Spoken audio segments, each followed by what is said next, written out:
সালাম আলাইকুম। বাপ রে বাপ, মানে ট্যাপস কি? হ্যাঁ, আমি দেখছি আলেম সমাজের মধ্যে যারা আছেন, রাজনৈতিক নেতৃত্ব দেন, এক একজনের গলার আওয়াজ, পাওয়ার টেবিলের থাপড়ানি। আমাদের তো অবশ্যই আওয়াজ হয় না, কারণ আমরা শারীরিকভাবে হয়তো খুব বেশি কি বলা হয় যে ধরেন হয়তো এতটা ফিটনেস নাই আমাদের হুজুরদের, মাশাআল্লাহ যতটা আছে।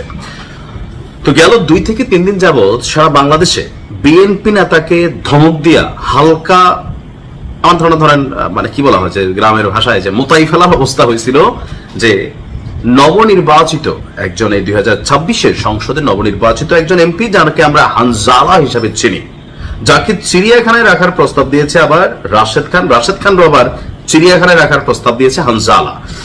তো একটা ভিডিও যেটা আমরা দেখেছি, সাইদ উদ্দিন আহমদ হানজালা একটা বৈঠকের মধ্যে বিএনপি নেতাকে মানে কাউন্টার করার পর টেবিল টুবিল থাপড়াইয়া পুরা অস্থির একটা পরিবেশ তৈরি করছে। তো আসলে কে হানজালা, চলুন দেখে আজকের ভিডিওতে তার সম্পর্কে কিছুটা তথ্য দেই। তবে প্রথমে বলে নিতে চাই, অনেকে, আমিও মনে করছিলাম এই ভিডিওটা করার সময় তিনি সম্ভবত জামাতের এমপি। ভাবছিলাম যে কলিজা দেখো এরকম 2-4 পিস থাকলেই চলে। বেসিক্যালি তিনি জামাতের এমপি না, তার যে রাজনৈতিক দল সেটা নাম হচ্ছে বাংলাদেশ খেলাফত মজলিস। যাই হোক, সাইফ উদ্দিন আহমদ হানজালা, যিনি পীরজাদা হানজালা নামেও পরিচিত, একজন ইসলামিক বক্তা, পাশাপাশি আলেম এবং রাজনীতিবিদ, বাংলাদেশ খেলাফত মজলিসের নেতা এবং 2026 সালে আপনার যে সংসদ নির্বাচন, মাদারীপুর 1 আসন থেকে সংসদ সদস্য নির্বাচিত হন। আর তার রাজনৈতিক জীবনটা যদি আমরা একটু ঘাটাঘাটি করি, দীর্ঘদিন ধরে ইসলামিক ঘরানার রাজনীতির সঙ্গে যুক্ত এবং বাংলাদেশ খেলাফত মজলিসের বিভিন্ন সাংগঠনিক কার্যক্রমে সক্রিয় ভূমিকা তিনি রেখে আসছেন।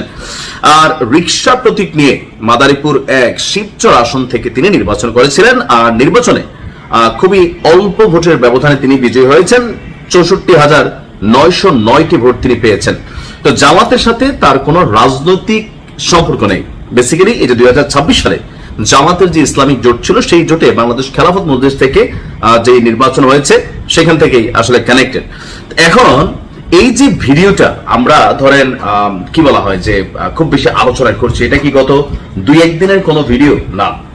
আজকে এ নিয়ে তিনি একটা বক্তব্য দিয়েছেন যে এই ভিডিওটা বেসিক্যালি 1 থেকে 1.5 মাস আগের একটা ভিডিও। তো সেখানে একটা সালিশ ছিল। তো ওই সালিশে তিনি উপস্থিত থাকার পরে আশপাশ থেকে যারা সাইড করতেছিল তাদের উদ্দেশ্যে তিনি এভাবে ধমকাইছেন। এখন তিনি যতইটারে মাসালা মারেন, কিন্তু হানজালার বিভিন্ন ভিডিও ফুটেজ বিভিন্ন সময় সামনে আসে।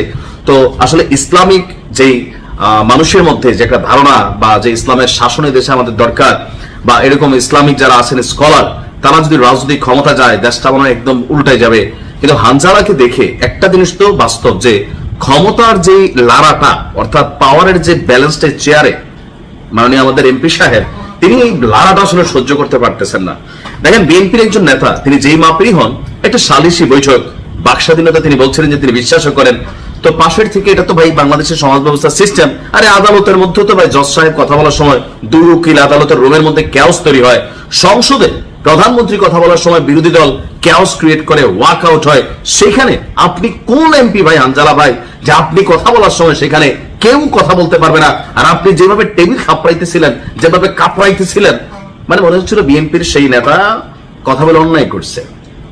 যত কিছু হোক, শোনেন, ক্ষমতা কিন্তু ভাই হঠাৎ করে পাইছেন। হ্যাঁ, সারাটা বছর দৌড়ের উপর ছিলেন, এখন একটু ক্ষমতা পাইয়া আপনি তো ভাই ক্ষমতাসীন দলের দৌড়ানোর মতন একটা অবস্থা তৈরি করে ফেলছেন। তো সামনের দিনগুলো আসলে কি আসবে আপনি দেখেন।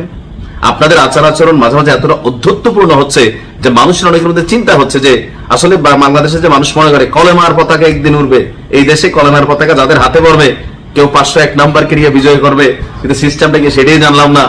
আবার হানজালা ভাইয়ের যে লাফালাফি, কাপাকাপি, লম্ফ ঝম্ফ, তো সবকিছু মিলিয়ে আসলে কি সামহাউ ধরেন ট্যালেন্ট তো অবশ্যই, স্কলার অবশ্যই, কিন্তু যে ক্ষমতা আসার পর এটা যে লাড়া দিয়া ফেলে অহংকার, দাম্ভিকতা, সেটা হানজালার বক্তব্য স্পষ্ট।